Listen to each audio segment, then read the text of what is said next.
So I'm going to talk about West Side Story, specifically a production that I saw at Riverside Dinner Theater. And there's a couple things I want to talk about West Side Story, which everybody knows is a parallel to Romeo and Juliet.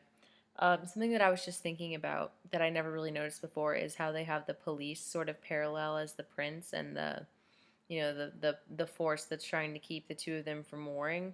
And I just never really realized that before, so I thought that was a really smart parallel. So I just wanted to bring that up.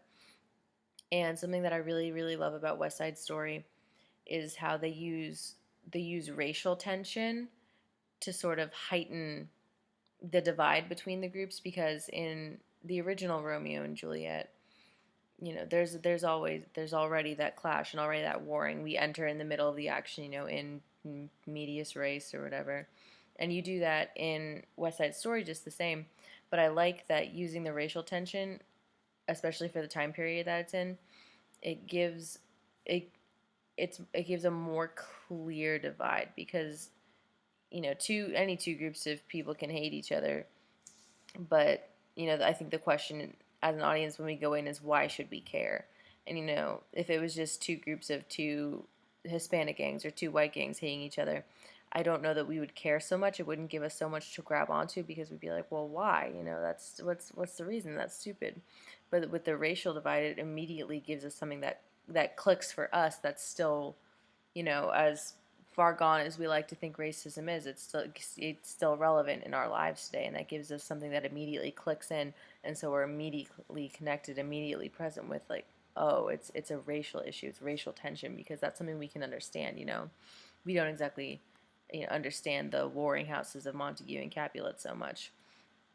But the main aspect that I wanted to talk about in West Side Story is the choice that Maria doesn't die. Which, in Romeo and Juliet, that's a really big thing, that both of them dead. They both end up dead. But West Side Story, Maria's alive at the end. And um, what I really liked about the production I saw, we talked about this recently in one of my acting classes, was that they made Tony someone that you didn't want to leave, and they made Maria someone that you didn't want to be left, because she was so tender, and she was so frail, but she was so optimistic. She was very delicate. She was like this little flower, this little beam of hope. And the Tony character was just so warm, and he was like just this big, warm, encompassing light around her little tiny fragile ray of hope. And so not only did that make them complement each other perfectly, but you didn't want her to be without this big warm light around her, and you didn't want the warmth to go at all. You didn't want to see him go, because he was fantastic, and he was just, he was everything that you would think of, like, that a man should be, or that a partner should be for anybody. And I think that explains sort of why they made the choice to have Maria be left alive, because it hits the point home much harder. It's a much more impactful tragedy if one person is left behind, because they have to live with that grief.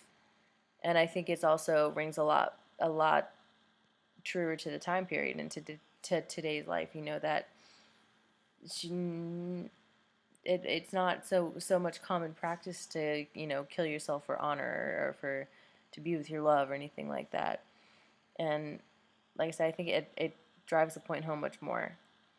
And something that also really hit me is when she said at the end, she took Chino's gun and she said, now I have hate. Now I can kill too, because now I have hate.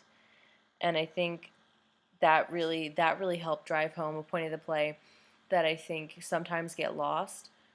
Well, actually, no, it doesn't get lost. It's the main point of the play. But it drives it home really clearly that your actions and your hatred affects other people. It doesn't just affect you. It doesn't just hurt you. Hatred's like a poison that hurts everybody in your life. And I think that shows it really clearly when at the end, this tiny, delicate flower that she's been this whole time, suddenly she's saying, you know what, now I can kill, because now I know hate. And the fact that she was so resistant to it, and she held out for so long, and then at the end she finally just crumbled and was like, I've been beaten, I have hatred now inside of me. I think that really drove it home in a really, really, really powerful way. and it was heartbreaking. It was really, really heartbreaking. And so I love West Side Story. I love the show, and I really love what they did with Tony and Maria, making them people that you didn't want to leave and that you didn't want to be left. I think that was really, really smart of them. So, great.